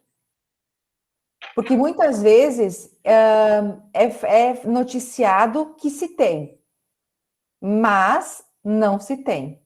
Então, o quanto existe uma questão de medo, de insegurança por parte desse liderado de se posicionar por alguma repreensão que venha a ter. Então, eu gostaria que tu falasse um pouquinho sobre isso. Sim. Um dos conceitos que chegou no país através das multinacionais, mas nas empresas brasileiras ainda não está como raiz, é a formação em liderança da chamada massa crítica. Não adianta uma empresa desenvolver liderança no nível intermediário ou só no nível superior. Você tem que desenvolver liderança como massa crítica, em que a questão da maturidade seja tanto do líder quanto do liderado. Porque no momento em que você tem massa crítica, você padroniza, não nesses modelos de ISO 9000, lógico, mas você cria uma dialética de feedback, de aceitação de feedback, de dar feedback, de crescimento profissional. Você cria uma linguagem de processo, uma linguagem de ferramentas, uma linguagem de diagnóstico que são comuns a todos. No Grupo Klabin, isso nos anos 90, nós fizemos um processo de desenvolvimento de liderança top, diretoria e alta gerência. E, na época, imagina, o Grupo Klabin tinha 9 níveis eram 7, 8 mil funcionários, tinham 9 níveis. E o presidente da organização, ao divulgar o projeto da ISO 9000, com câmeras de TV, rede de televisão aberta para toda a empresa, rádio, enfim, sistema de comunicação, imagina na época. Ele falando, ele disse: eu quero que essa empresa seja a primeira da América Latina a implementar os processos de rastreabilidade da ISO 9000. Se isso não for possível, e eu ver que a coisa não está andando bem, eu vou usar um quadrante 1 dentro dessa empresa. 90% das pessoas saíram desse processo de comunicação sem entender o que ele tinha falado. Eu disse para ele, saudoso doutor Aldo Sani, digo, doutor Aldo, o pessoal não entendeu o que ele falava, mas como? É que essa questão de estilo 1, maturidade, é uma linguagem típica de liderança situacional e que poucas pessoas tiveram. Não, mas então vamos fazer massa crítica na organização, é lógico. Então, se eu tenho massa crítica e esse aprendizado ele se dá junto, tanto o líder quanto o liderado são preparados dentro da mesma linguagem, dentro do mesmo processo. Então, o liderado vai se sentir não só mais à vontade para dar um feedback para o líder, ou apresentar uma sugestão, discordar de algum processo, como é impressionante, o próprio líder passa a solicitar feedback. Há uma mudança gigantesca dentro dos processos comportamentais dentro de uma organização. Eu que fui diretor de empresa, eu era extremamente resistente a feedback. Dentro do meu orgulho, dentro da minha maneira de... Imagina, fui diretor de uma grande fundação com 28 anos, 26 anos. Eu nunca fiz medicina, nunca fiz engenharia. O primeiro termo que usaram comigo quando eu cheguei na fundação era doutor Weber. Eu digo, mas não sou doutor, não, que é doutor, porque é hierarquia, né? O cara está no topo, é doutor, não é? Isso mudou muito. Naquela época, a pior coisa que um líder ou um gerente podia fazer era dizer para um liderado, não sei, não tenho ideia. Alguém do grupo tem alguma sugestão, alguma ideia? Esse cara estava morto. Imagina, o chefe não sabe. Então, o chefe passava a enrolar o tempo todo, criar desculpas, racionalizar, em termos de psicologia. Hoje não. Hoje você desenvolve as pessoas, e como eu sou um cara hoje viciado em feedback. E quando eu recebo feedback negativo, eu fico louco da vida, mas não com quem deu o feedback. Eu fico comigo. Como é que eu me permiti? Puta, vou ter que melhorar nesse sentido. Pessoal, quando foi criada a filosofia do aprendizado continuado, que está totalmente desvirtuado em algumas empresas. Algumas empresas acham que aprendizado continuado é ter um rol de 400 cursos durante o ano. O maior fórum de aprendizado continuado é quando 7, 8, 10, 20 pessoas se reúnem com formações diferentes, com visões diferentes. E dessa troca está o grande aprendizado. Porque aqui não é o aprendizado universitário, aqui é o aprendizado dentro da realidade da organização. Então, no momento que você exercita essas coisas, isso é como uma cachaça. O cara, não há reunião em que o cara não vai querer receber o feedback. Como é que foi? Tomaram decisões, o líder diz assim, e aí, pessoal, todos comprometidos com essa decisão? Não, eu me comprometo, mas teve um setor ali, uma área, uma decisão que não está muito clara para mim. Pessoal, o colega está com dúvidas, vamos tentar clarificar para ele. Ficou claro? Conto contigo, está comprometido? Tá, conta comigo. Isso passa a ser um padrão depois das reuniões. Weber, tem algumas perguntas ali no chat, da Mariane Cristine Sen. No Brasil, temos dificuldade de ter líderes que assumam responsabilidade por questões históricas? Ainda sentimos efeitos do período colonial ou até mesmo pelo assistencialismo ser muito presente aqui? Qual a sua visão em relação à questão histórica da liderança no Brasil? Bom. Nesse caso, me perdoem os meus queridos parceiros do Instituto, mas eu e a Karen aqui, eu acho que temos uma condição muito boa de falar um pouquinho da cultura organizacional na região de colonização italiana. Né? Muito difícil, muito complexo. Nós sabemos, talvez eu um pouco mais, porque ela é bem mais nova do que eu, a dificuldade, a luta, o desespero, muitas vezes, desses imigrantes que aqui chegaram, recebendo uma picareta, uma pá, meia dúzia de mudas de parreira, e que tinham que caçar de manhã algum bicho na floresta, plantar o milho para fazer a polenta, e essa dificuldade, logicamente, criou uma cultura bastante autoritária desse grupo. É que nem na liderança de hoje, não é? Na dificuldade, na crise, o que as pessoas mais precisam, muitas vezes, até vai parecer aí um paradoxo, não é tanto de diálogo, mas é alguém que tome a decisão, que aguente no osso do peito. E isso, na cultura brasileira, que tem muita influência de cultura europeia, realmente foi uma cultura que ficou muito arraigada também na gestão das empresas familiares com essa cultura europeia.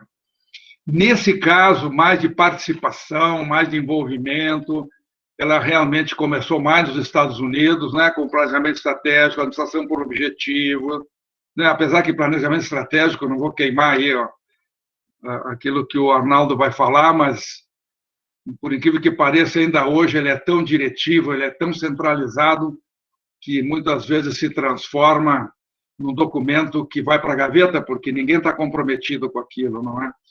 Então, acho que essa cultura ela está mudando no Brasil, muito mais por necessidade de sobrevivência. Né?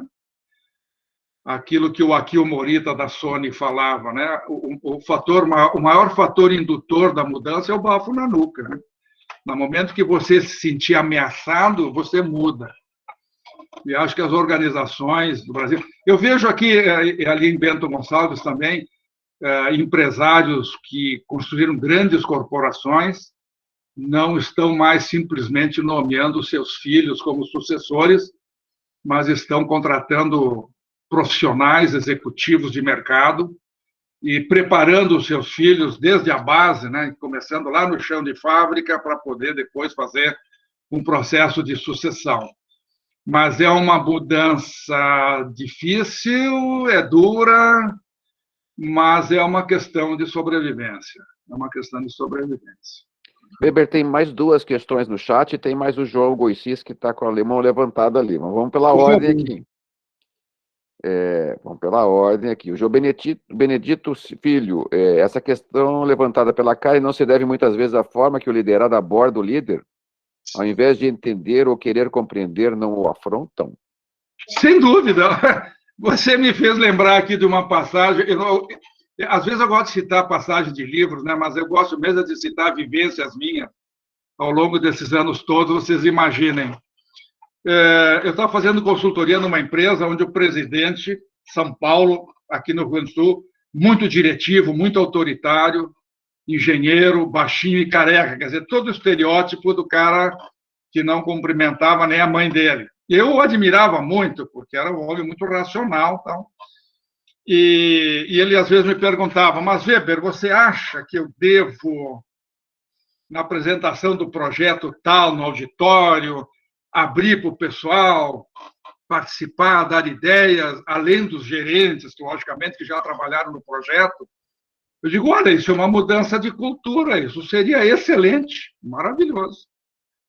Não teve dúvida, na apresentação de um outro projeto, que ele estava presente, o papel dele foi apenas de pedir a colaboração de todos, de apoio ao projeto. Mas depois de apresentado o projeto, ele pega a palavra, pega o microfone e diz o seguinte: pessoal, esse projeto aqui é muito importante para a organização. Então, eu pergunto agora, tem alguém aqui que é contra esse projeto? Vocês imaginem o silêncio no auditório. Aí levanta alguém, de acordo com essa tua pergunta, e diz assim, eu sou contra. E o presidente, que não era muito habituado, disse assim, tá, mas você é contra por quê? Ah, presidente, é um feeling que eu tenho. Ah, é um feeling? Então, tu faz o seguinte, tu passa agora no RH que estão te esperando com o teu feeling lá. Gente, muitas vezes é a maneira como você fala. Olha, dizem que o diabo é esperto muito mais por ser velho do que por ser diabo. Então, algumas coisas eu posso falar para vocês assim. Eu não conheci, não só na região de Caxias, italiano ali que gosta de dinheiro, mas eu não conheci nenhum diretor, nenhum proprietário, nenhum gerente que não queira uma ideia para ganhar mais dinheiro. Mesmo uma ideia que possa ser um pouco diferente da dele. Porque se você tiver forma e condições de dar essa sugestão, e ela for aceita, poxa vida, maravilha. Então, tudo é a forma. 10% é o quê? 90% é o como. Então, temos que nos treinar bastante nesse como. Empresas, inclusive, dão prêmios pelo como, não é? Ideias boas, feedbacks bons que derem resultado, tem premiação. O João Giroto, da Unimil, está perguntando qual a melhor forma de um jovem líder buscar um nível maior de comprometimento dos liderados que têm o maior tempo de trabalho na empresa? Bom, eu acho que de parte dos líderes, vamos chamar assim, mais antigos, ou com mais tempo de casa, até podendo ser mais moço, mas mais tempo de casa, eles têm que exercitar uma coisa que foi muito mal compreendida no passado e que se chama humildade. e inteligência. A humildade para entender que essa geração nova que está chegando está muito mais afinada com os atritos entre esses cenários novos e os cenários antigos. E que esses que têm um pouco mais de tempo de liderança trazem as suas vivências para contribuir. Eu confesso para vocês, na área do conhecimento, eu aprendo muito com meus netos. O ano passado, para fazer as aulas de pós-graduação de casa, eu tive que aprender, veja bem, o Paulo vai rir, o Fabrício vai rir, são mais jovens, né? Como é que eu uso o Moodle? Falando com a coordenadora do pós, numa live. A minha neta, que estava do lado, com 10 anos, deu uma gargalhada. Mas tu não sabes usar o Moodle? Eu não sei. Então és um burrito tapado. Agora me chama até hoje disso. Mas vem dizer que tu sabe, eu falei para ela. Claro, na escola eu uso todo dia. Todos os materiais são colocados lá. Eu digo, não vai me dizer que tu sabe operar o Zoom. Mas claro, vô, mas pelo amor de Deus, tu não sabe usar o Zoom. Bom, primeiro que eu me senti desse tamanho, né? Mas em tudo na vida vem um aprendizado, né? Eu converso muito com meus filhos, né? Tenho 4 filhos muito inteligentes. Graças a Deus, todos aí trabalhando, dando certo. Eles têm muito boa vontade, mas têm uma incapacidade, uma incompetência tremenda no processo de ensino-aprendizagem, né? Porque quando você domina um assunto, tudo é fácil. Então, eles começam ensinando, primeiro já te colocando lá embaixo, mas como é que tu não sabe?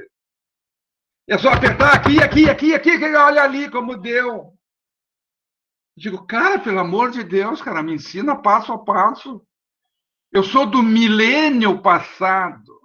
Então, existe uma dicotomia evidente entre os jovens líderes e os líderes mais antigos.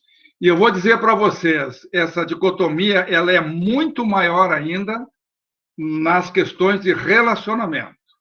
Então, aí é que o líder tem esse trabalho todo de aproximação, de aprendizado, de troca, de coaching, de sabedoria, né? Os orientais dizem assim, quanto mais você conhecer de si próprio, mais próximo você vai estar da sabedoria.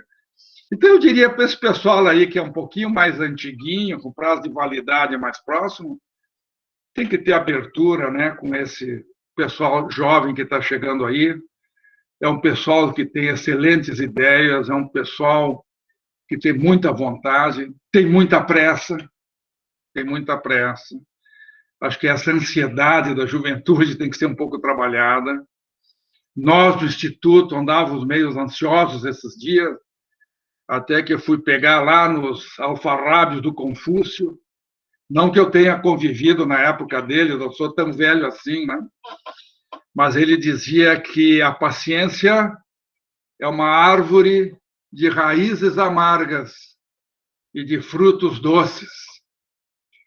Então, o pessoal de mais idade tem que ter um pouco de paciência e o pessoal mais jovem tem que canalizar essa energia toda, né, para essa troca importante que o pessoal mais antigo também tem para dar, né?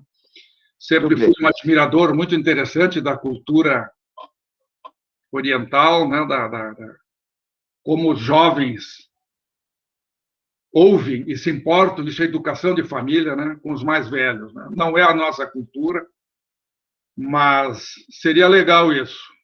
Você trabalhar uma equipe em que você tem essa mescla de pessoas com mais idade, pessoas mais jovens, e vê-los crescendo ao longo do tempo. Aliás, nós vamos tratar um pouquinho disso amanhã também na minha live, né? Sim. Tem uma pergunta, então, do João Goicis. Pode falar, João. Pode abrir o microfone.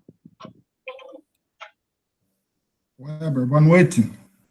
Oba! Primeiramente, quero parabenizar pelo belo trabalho, pela apresentação. Eu vi o brilho nos seus olhos aí como um líder, isso é importante. Falando do líder amanhã, e o Brasil vem passando por uma nova cultura de trabalho. Como com um líder enxergar você liderar uma equipe presencial ou uma equipe em home office? Existe essa diferença, Weber? Claro que sim, não é? Os meus parceiros vão trabalhar de forma mais aprofundada nesse tema, mas eu diria que quem trabalhou a vida toda, como eu, o Arnaldo, possivelmente o Paulo, que são aí os mais, né? Tem algum cabelinho branco, nós que sempre trabalhamos quase que da forma vivencial, para nós é um degrau que tem que ser escalado, né? Tem realmente diferenças. Eu fiz um trabalho para uma grande empresa no Paraná de telemarketers, 600 pessoas trabalhando com telemarketing, uma das pioneiras em home office, porque cada uma ficava em casa. E lógico que para a empresa tinha um lado positivo, como sempre tem, para as pessoas também, a questão de locomoção, para a empresa, a questão de custos, mas nós tivemos seríssimos problemas psicológicos nas colaboradoras, porque elas não conseguiam enxergar uma identidade delas com a organização. A empresa teve que fazer um conjunto de procedimentos, de reunir essas pessoas uma vez por mês, aos poucos, passeio, um churrasquinho, uma festa de fim de ano, essas pessoas poderem se conhecer e ir visitar a própria instalação da empresa, que era, no fundo, uma sala com computador, né? Não tinha grande coisa. Aqui, meu caríssimo João, eu tenho certeza absoluta que os meus parceiros, tanto o Paulo, quanto o Fabrício, quanto a Karen, vão te dar dicas muito boas. A mim me passa uma coisa assim muito importante de comunicação. Eu não vou ter grandes problemas se essas pessoas que estão trabalhando em home office também tiverem processos de maturidade desenvolvidos, né? Eu tenho um genro que trabalha na ThoughtWorks, nos Estados Unidos, ele é um dos diretores técnicos. Já no ano retrasado, antes da própria pandemia, ele foi chamado à alta direção para ele escolher qual é a cidade dos Estados Unidos que ele gostaria de morar. Que ele não precisaria mais morar em Nova York, que tem, inclusive, uma série de bitributações, etc. Então, já vai para 3 anos que ele mora na Flórida, numa casa ali, feito num condomínio perto dos Everglades, uma região belíssima, e faz tudo home office. Eventualmente tem direções com a cúpula, eventualmente ele vai a Chicago, que é a parte da sede principal, mas lá já é esse hábito. E ele está participando a cada ano de programas de desenvolvimento de liderança, onde trabalha todos esses aspectos aí que nós vamos trabalhar no curso. Mas é um desafio, sem dúvida nenhuma. É a velha balança, né? Tem coisas muito positivas e coisas que preocupam um pouquinho. Sem dúvida. Ok, gente. Bom, nós estamos chegando já no final, faltam aí 6 minutinhos, né? Eu gostaria, para encaminhar o encerramento, de convidar, então, a todos aí para a live de amanhã, né, às 19 horas também. O link é o mesmo, link de acesso, né? A nossa turma do LIDA, ela acontece em setembro, dia 14 de setembro começa aí a primeira turma do LIDA. Ela tem uma condição especial de participação, tá? A gente está com uma condição especial de participação, então depois quem tiver interesse de mais informações, saber aí qual investimento que está nessa turma que tem essas condições especiais, fala com a Lúcia, tá? Pode falar com a Lúcia aqui por aqui, ou amanhã já informa o chat, pode botar teu WhatsApp aí no chat, Lúcia, para que o pessoal possa fazer contato direto contigo, né? E aí nós temos durante a semana, como eu já comentei no início, né, as outras lives. Nós temos aí a live de quarta-feira com a Karen, falando de comunicação, com o Fabrício na quinta, falando de equipes, e a live de sexta com o Arnaldo, falando sobre mudança. Então, nós vamos abordar alguns aspectos que a gente aborda no programa Líderes do Amanhã, e tenho certeza aí que será um complemento muito legal para aquilo que o Weber apresentou hoje, né? Agradeço aí a participação do Weber, mais uma vez aí contribuindo com todo o seu conhecimento, com a sua experiência, né, que é fantástica, né? Então, a gente conhece bem aí a figura do Weber e o trabalho que ele vem desenvolvendo. Então, eu agradeço a participação do Weber aí, e se tiverem mais perguntas, pessoal, por favor, eu peço que vocês deixem aí no chat, né, que a gente possa, então, encaminhar, o Weber responder, ou que a gente também possa responder nas próximas lives, tá? Então, a gente também fica aí. Se vocês quiserem antecipar alguma participação, gente, eu gostaria de mandar uma pergunta para o Paulo amanhã, ou para a Karen na quarta, para o Fabrício na quinta, para o Arnaldo na sexta, podem fazer essas perguntas, mandem para o WhatsApp da Lúcia, que a gente já coloca isso na programação. Tá bem, gente? Então, agradeço a todos aí a participação e nos veremos aí nas próximas lives durante a semana, tá bem?